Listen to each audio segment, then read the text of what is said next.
ABC News correspondent at the State Department. Good morning, Connor.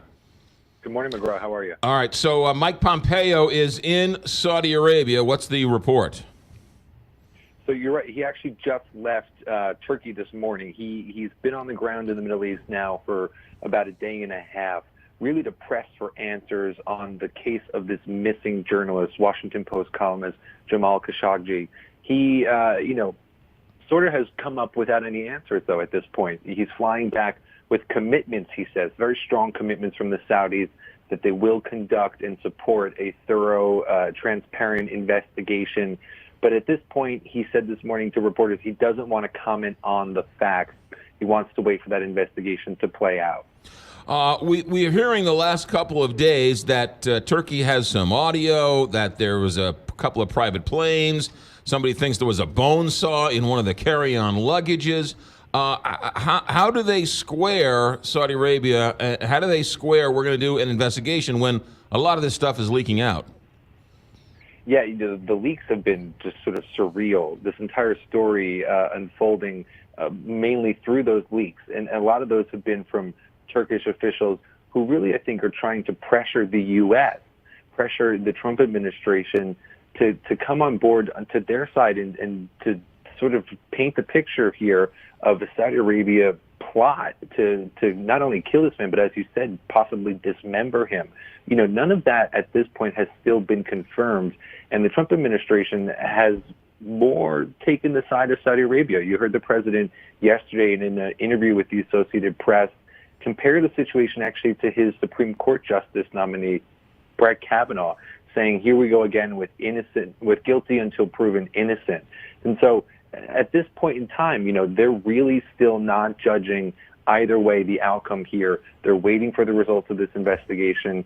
And while it may seem to many around the world, really, that the Saudis must be responsible for this, the Trump administration is still pumping the brakes. Also, President Trump has sort of alluded, and am I reading this right, Connor? President Trump has sort of alluded and sort of thrown out the trial balloon. Well, yeah, hey, it's tragic that one guy might have been murdered, but we've got a $110 billion deal on the table. We don't want to queer that deal with one guy. Yeah, exactly. And the other thing he has said is that this wasn't a U.S. citizen. This wasn't a U.S. lawful permanent resident. And I've heard that from some folks within the administration that this isn't really in our lane. They don't seem to for lack of a better word, care about it because it doesn't directly involve someone that's within their jurisdiction. At the end of the day, you're right. President Trump doesn't want to spoil that $110 billion memorandum of intent that he signed with the Saudis for possible arms sales deals down the line. That would affect not only his bottom line in terms of these arms deals, but also American jobs on the line. And that's something that he continually says. To a lot of people, though, including Republicans on the Hill, senior Republicans who are really steeped in foreign policy circles like Lindsey Graham, Bob Corker, this could be a turning point in U.S.-Saudi relations. It's not the first time that the Crown Prince has sort of disrupted things in the Middle East. You remember last year there was a plot essentially to kidnap the Lebanese prime minister and hold him hostage for a period of time. And so this is just perhaps the straw that finally breaks the camel's back for some of those Republicans. It was Lindsey Graham yesterday on Fox News saying that he will not step foot in Saudi Arabia until Crown Prince Mohammed bin Salman goes. So what's the next step on this? We sit and wait for the Trump administration to do something? Or say something? Essentially that's where we are at this point. They say they're waiting for the investigation to reach some sort of definitive conclusion.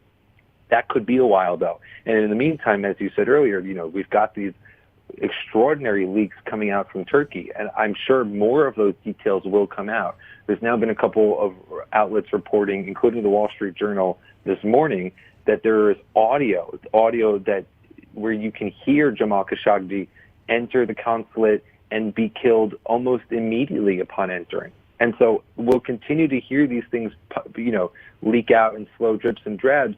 And until the conclusion reaches its end, though, the Trump administration says they won't do anything. Connor Finnegan, ABC News correspondent. I could talk for an hour about this because there's so many different angles to it. We'll have to leave it there. Connor Finnegan at the State Department. Connor, thanks.